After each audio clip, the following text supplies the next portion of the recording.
Yeah, so I'm Dan. I'm one of the graduate sport rehabilitators here at Flex Health. I've worked here for about 18 months or so. Towards the end of my time at university, Flex offered me an internship, bit of a placement, that sort of thing. And yeah, a lot of it was just throwing myself in, getting as involved and as hands-on as I could. So it was nice to be able to set myself a weekly rota and then be able to say, right, I'm shadowing this therapist, that therapist, and I'm going to work with this patient each and every week. And some of those patients that I was working with about 18 months ago, I'm now leading myself, which is really nice. So I think it was just being able to throw myself into the deep end, really, ask for help where I need it, and sprung out from there, really. I think that my communication's improved massively. I think that's one of the biggest things as a new grad, whether you're a physio, sport rehab, a sport therapist, any patient-facing discipline, is just being able to communicate with patients, get to know them, get behind them.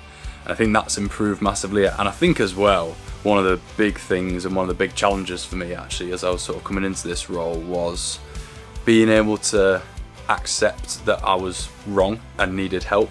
And I think I've improved massively. If I'm not sure on something, I'll go and ask someone about it. And there's a lot of humility in that by just saying, actually, I don't know. And I think people respect you a lot more as a result of that. So just being able to acknowledge my limitation, work within my scope, but then also wanting to better myself by asking more experienced therapists. I've been working with quite a lot of neurological clients as well, which I've really enjoyed. I've learned a ridiculous amount, and I still don't know a lot, but I've learned a lot over the past 18 months or so. And I think it's just being able to go and upskill myself and understand why we do stuff, often chatting to some of the neuro leads, and I'm sort of saying all the right things but not really understand necessarily why I'm doing something, or not necessarily giving the right technical term for something. So yeah, just being able to go and kind of upskill myself, and that's kind of driven me to want to go on and push on to that further, yeah.